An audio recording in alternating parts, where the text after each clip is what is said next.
വിശ്വാസ സത്യങ്ങൾ. ക്രിസ്തുവിൽ നിന്ന് സ്വീകരിച്ച പ്രബോധനാധികാരം സഭ പൂർണ്ണമായി വിനിയോഗിക്കുന്നത് വിശ്വാസ സത്യങ്ങൾ പ്രഖ്യാപിക്കുമ്പോഴാണ്.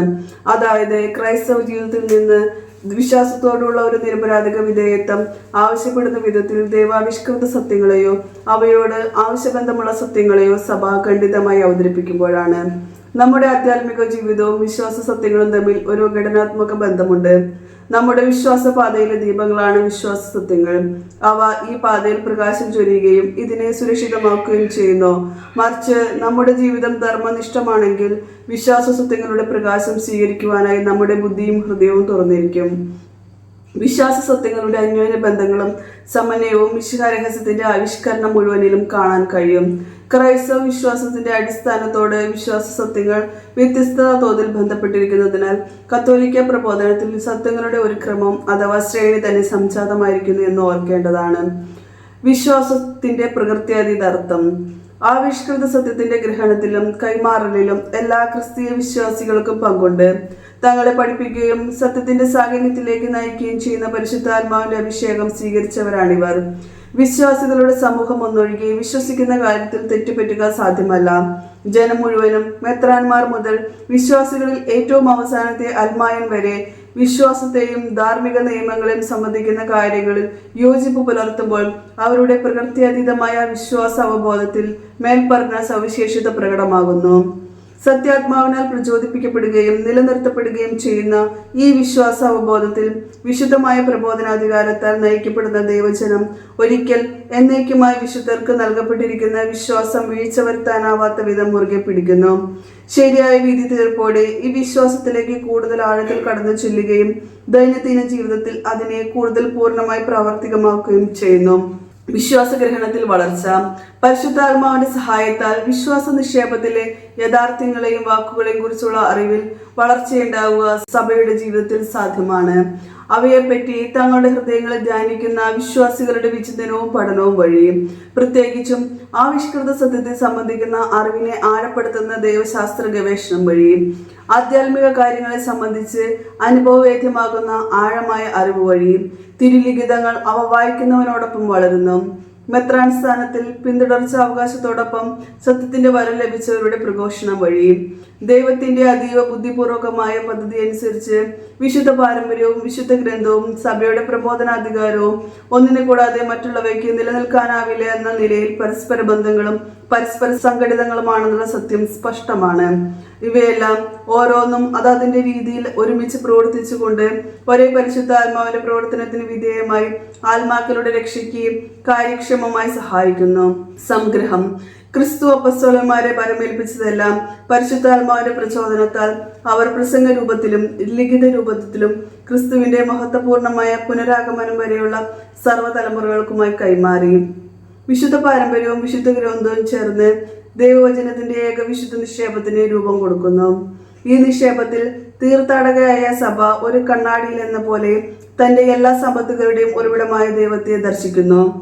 സഭ താൻ എന്തായിരിക്കുന്നുവോ എന്ത് വിശ്വസിക്കുന്നുവോ അതെല്ലാം തന്റെ പ്രബോധനം, ജീവിതം, ആരാധന എന്നിവ വഴി ശാശ്വതമാക്കുകയും എല്ലാ തലമുറകളിലേക്ക് കൈമാറുകയും ചെയ്യുന്നു. ദൈവജനം മുഴുവനും അതിന്റെ പ്രകൃത്യാതീതമായ വിശ്വാസാവബോധം വഴി ദൈവിക വെളിപാടാകുന്ന ദാനം അനവരതം സ്വീകരിക്കുകയും കൂടുതൽ ആഴത്തിൽ അതിന്റെ അർത്ഥം ഗ്രഹിക്കുകയും കൂടുതൽ പൂർണ്ണമായി അത് ജീവിതത്തിൽ പകർത്തുകയും ചെയ്യുന്നു. ദൈവവചനം സത്യസന്ധമായി വ്യാഖ്യാനിക്കുവാനുള്ള ചുമതല സഭയുടെ പ്രബോധനാധികാരത്തിന്, അതായത് മാർപ്പാപ്പയ്ക്കും അദ്ദേഹവുമായി ഐക്യത്തിൽ വർദ്ധിക്കുന്ന മെത്രാന്മാർക്കും മാത്രമാണ് നൽകപ്പെട്ടിരിക്കുന്നത്. വകുപ്പ് 3. വിശുദ്ധ ഗ്രന്ഥം. ക്രിസ്തു വിശുദ്ധ ഗ്രന്ഥത്തിലെ അനന്യ വചനം. സ്വന്തം നന്മയാൽ പ്രേരിതനായി മനുഷ്യർക്ക് തന്നെ വെളിപ്പെടുത്താനായി ദൈവം അവരോട് മാനുഷിക വാക്കുകളാൽ സംസാരിക്കുന്നു. മനുഷ്യന്റെ ഭാഷകളിൽ കൂടി വെളിപ്പെടുത്തിയിരിക്കുന്ന ദൈവത്തിന്റെ വചസ്സുകൾ വാസ്തവത്തിൽ എല്ലാ രീതികളിലും മാനുഷിക ഭാഷണത്തോട് സാധർമ്യമുള്ളവയാണ്. നിത്യപിതാവിന്റെ വചനം മാനുഷിക ബലഹീനതയുടെ മാംസം ധരിച്ചപ്പോൾ മനുഷ്യരോട് സാദൃശ്യമുള്ളവനായി തീർന്നത് പോലെയാണിത്. വിശുദ്ധ ഗ്രന്ഥത്തിന്റെ വാക്കുകളിൽ കൂടിയെല്ലാം ദൈവം സംസാരിക്കുന്നത് ഒരേ ഒരു വചനമാണ്, തന്റെ അനന്യ വചനം. അതിലൂടെയാണ് ദൈവം സ്വയം പൂർണ്ണമായി ആവിഷ്കരിക്കുന്നത്. ഇക്കാരണത്താൽ സഭ വിശുദ്ധ ഗ്രന്ഥത്തെ കർത്താവിന്റെ ശരീരത്തെ എന്ന പോലെ എക്കാലവും ആദരിച്ചിരുന്നു. കാരണം ദൈവവചനത്തിന്റെയും ക്രിസ്തുവിന്റെ ശരീരത്തിന്റെയും ഏകമേശയിൽ നിന്നും നിരന്തരം സ്വീകരിക്കുന്ന ജീവന്റെ അപ്പം വിശ്വാസികൾക്ക് അനവരതം നൽകുന്നതിൽ നിന്നും സഭ ഒരിക്കലും വിരമിക്കുന്നില്ല. വിശുദ്ധ ഗ്രന്ഥത്തിൽ സഭ നിരന്തരം തന്റെ പോഷണവും ശക്തിയും കണ്ടെത്തുന്നു. കാരണം വിശുദ്ധ ഗ്രന്ഥത്തെ വെറും മാനുഷിക വചനമായിട്ടല്ല സഭ സ്വീകരിക്കുന്നത്, പ്രത്യുത അത് യഥാർത്ഥത്തിലായിരിക്കുന്നത് പോലെ ദൈവവചനമായിട്ടാണ്. വിശുദ്ധ ഗ്രന്ഥങ്ങളിലൂടെ സ്വർഗസ്ഥനായ പിതാവ് തന്റെ മക്കളെ സന്ദർശിക്കുവാനും അവരോട് സംസാരിക്കാനും വരുന്നു. വിശുദ്ധ ഗ്രന്ഥത്തിന്റെ നിവേശനവും സത്യവും. ദൈവമാണ് വിശുദ്ധ ഗ്രന്ഥത്തിന്റെ കർത്താവ്. വിശുദ്ധ ഗ്രന്ഥം ഉൾക്കൊള്ളുന്നതും അവതരിപ്പിക്കപ്പെടുന്നതുമായ ദൈവാവിഷ്കൃത സത്യങ്ങൾ പരിശുദ്ധാത്മാവിന്റെ നിവേശത്തിൽ എഴുതപ്പെട്ടവയാണ്. പരിശുദ്ധ സഭാമാതാവ് അപ്പസ്തോലിക വിശ്വാസത്തിൽ ഉറച്ചു നിന്നുകൊണ്ട് പുതിയ നിയമത്തിലെയും പഴയ നിയമത്തിലെയും പുസ്തകങ്ങൾ മുഴുവനും അവയുടെ എല്ലാ ഭാഗങ്ങളും ഉൾപ്പെടെ വിശുദ്ധവും കാനോനികമാണെന്ന് പ്രഖ്യാപിക്കുന്നു. ഇതിന് ഉപോദ്ബലകരമായി നിലകൊള്ളുന്നത് പരിശുദ്ധാത്മാവ് നിവേശനത്താൽ എഴുതപ്പെട്ട അവയുടെ കർത്താവ് ദൈവം തന്നെയാണെന്നും അവ അപ്പാടെ സഭയ്ക്ക് ഏൽപ്പിക്കപ്പെട്ടിരിക്കുന്നുവെന്നുള്ള വസ്തുതയാണ്. വിശുദ്ധ ഗ്രന്ഥത്തിലെ പുസ്തകങ്ങളുടെ മാനുഷിക രചയിതാക്കളെ ദൈവം പ്രചോദിപ്പിച്ചു. വിശുദ്ധ ഗ്രന്ഥരചനയ്ക്കായി ദൈവം ചില മനുഷ്യരെ തിരഞ്ഞെടുത്തു. അവരുടെ കഴിവുകളോടും ശക്തികളോടും കൂടി അവരെ ദൈവം ഉപകരണങ്ങളായി വിനിയോഗിച്ചു. ഗ്രന്ഥരചനാ പ്രക്രിയയിൽ ദൈവം അവരിൽ കൂടിയും പ്രവർത്തിച്ചെങ്കിലും യഥാർത്ഥ ഗ്രന്ഥകന്മാർ എന്ന നിലയ്ക്കാണ് ദൈവം തങ്ങളോട് ആവശ്യപ്പെട്ടതെല്ലാം അവ മാത്രം രേഖപ്പെടുത്തിയത്.